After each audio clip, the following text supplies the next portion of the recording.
आज जमाना बड़ी तेजी से बदल रहा है। जितनी रफ्तार से हम आगे बढ़ रहे हैं उससे 100 गुनी रफ्तार से ये जमाना बदल रहा है। एक समय था जब लोग सफर करने के लिए बैलगाड़ी का इस्तेमाल करते थे, उसके बाद कार आया, रेलगाड़ी आई, एरोप्लेन आया और आज हाइपरलूप की तैयारियां चल रही है। आप हाइपरलूप के माध्यम से 700-800 किलोमीटर प्रति घंटे की रफ्तार से अपने डेस्टिनेशन तक पहुंच सकते हैं।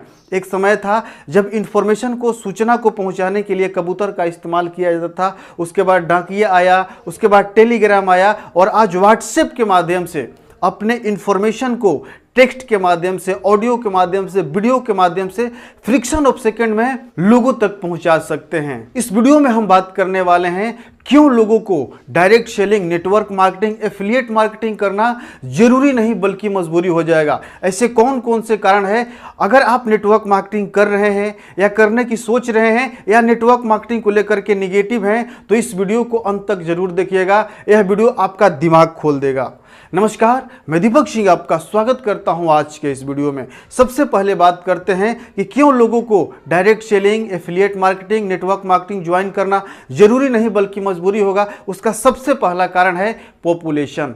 आज भारत विश्व का नंबर 1 जनसंख्या वाला देश बन चुका है। लगभग 141 करोड़ लोग इस देश में एग्जिस्ट करते हैं। आज हर साल करोड़ों लोग कॉलेज से डिग्रियां लेकर के निकल रहे हैं, लेकिन ऐसी कोई भी कंपनी नहीं है, ऐसी कोई भी इंडस्ट्री नहीं है, ऐसी कोई भी सरकार नहीं है जो इन करोड़ों लोगों को रोजगार दे पाए। दूसरा कारण है टेक्नोलॉजी। आज टेक्नोलॉजी के माध्यम से मासेस का काम रोबोट और ऑटोमेशन के द्वारा खत्म किया जा रहा है और क्लासेस का काम एआई के माध्यम से, एल्गोरिथम के माध्यम से खत्म किया जा रहा है। आइए इसे थोड़ा डिटेल में समझते हैं। सबसे पहले एग्रीकल्चर क्षेत्र की बात करते हैं। एग्रीकल्चर क्षेत्र में पहले क्या होता था? सारा काम किसान करते थे, लोग करते थे, लेकिन आज जुताई से लेकर, बुआई से लेकर, फसल कटाई से लेकर हर काम मशीन के द्वारा किया जा रहा है। तो लोगों का काम कहां बचा?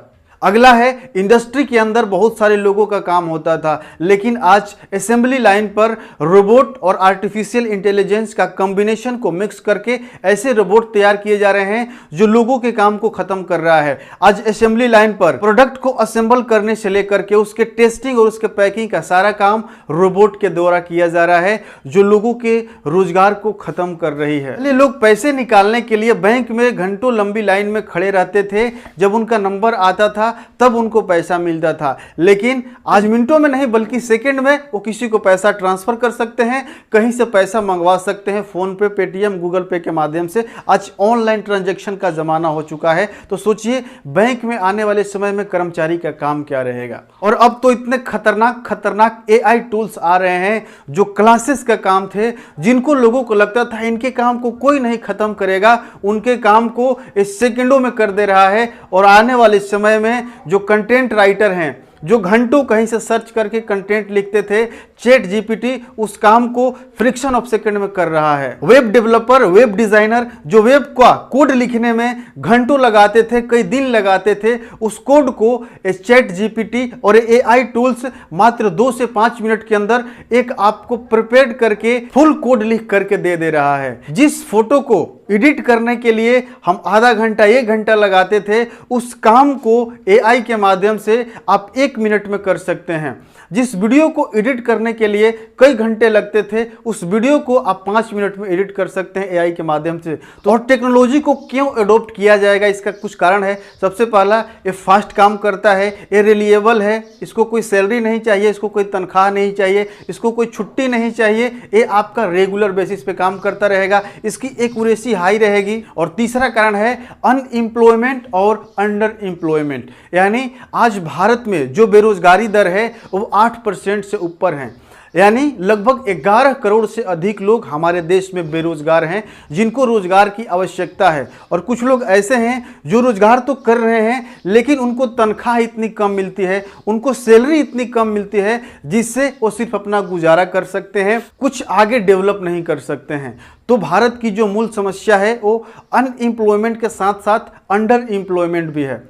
जैसे एग्जाम्पल से समझते हैं, कोई बंदा 8 लाख लगा करके बीटेक करता है, लेकिन जो उसकी सैलरी लगती है वो लगती है 15,000 20,000 रुपए। अब सोचिए उस पैसे से वो सिर्फ ईएमआई ही भर सकता है, जबकि उसका भी खर्चा है, उसके परिवार का भी खर्चा है और उसको कुछ इंप्रूवमेंट के लिए कुछ सेविंग भी करना है। बहुत सारे लोग 5,000, 6,000, 8,000 रुपये में काम कर रहे हैं। यह है अंडर एम्प्लॉयमेंट, यानी लोगों को तनख्वाह तो मिल रहा है लेकिन इतना कम मिल रहा है कि वो पैसे को सेव नहीं कर सकते हैं फ्यूचर के लिए। क्यों लोगों को नेटवर्क मार्केटिंग, डायरेक्ट सेलिंग और एफिलिएट मार्केटिंग ज्वाइन करना जरूरी नहीं बल्कि मजबूरी होगा? इसका चौथा कारण है इन्फ्लेशन रेट। हर 4 साल में महंगाई 2 गुनी बढ़ जा रही है लेकिन इनकम डबल नहीं हो रही है। तो अगर आप अपने इनकम को बढ़ाना चाहते हैं तो आपको एक ऐसे इंडस्ट्री में आना होगा जहां पर आपका इनकम लेवरेज तरीके से ग्रोथ करता है, और वो इंडस्ट्री कौन होगी आपको मालूम है। और नेटवर्क मार्केटिंग, डायरेक्ट सेलिंग के कुछ खासियत हैं। सबसे पहला, यहाँ पर आपका एज मैटर नहीं करता है, आपका क्वालिफिकेशन मैटर नहीं करता है, आपकी कास्ट, आपका रिलीजन मैटर नहीं करता है, आपकी हाइट, आपकी वेट मैटर नहीं करती है, और मिनिमम इन्वेस्टमेंट में आप इस धंधे को शुरू कर सकते हैं। जितने रुपए का आपके पास स्मार्टफोन है उससे भी कम खर्चे में आप इस बिजनेस को शुरू कर सकते हैं। और उससे भी अच्छी बात यह है कि आप पार्ट टाइम में भी इस धंधे को बिल्डअप कर सकते हैं। आप अपने जॉब के साथ साथ आप कोई और धंधा कर रहे हैं उसके साथ साथ इस बिजनेस को कर सकते हैं और आप भी लेवरेज ग्रोथ पा सकते हैं, आप भी अच्छी खासी रेवेन्यू जनरेट कर सकते हैं यहां से। इस धंधे में कामयाब होना आसान है लेकिन आपके पास 2 चीज होनी चाहिए। सबसे पहला, ड्रीम, आपका सपना होना चाहिए, और दूसरा, उस ड्रीम को पाने के लिए आपके पास बर्निंग डिजायर होनी चाहिए। अगर आपका ड्रीम है और उस ड्रीम को पाने के लिए आपके अंदर बर्निंग डिजायर है तो आप इस धंधे में कामयाब जरूर बनेंगे। यह वीडियो आपको कैसा लगा कमेंट बॉक्स में जरूर बताइएगा। वीडियो को लाइक और अन्य लोगों तक जरूर शेयर कर दीजिएगा। मिलते हैं अगले वीडियो में, तब तक के लिए आपका बहुत बहुत धन्यवाद। आपका दिन शुभ हो।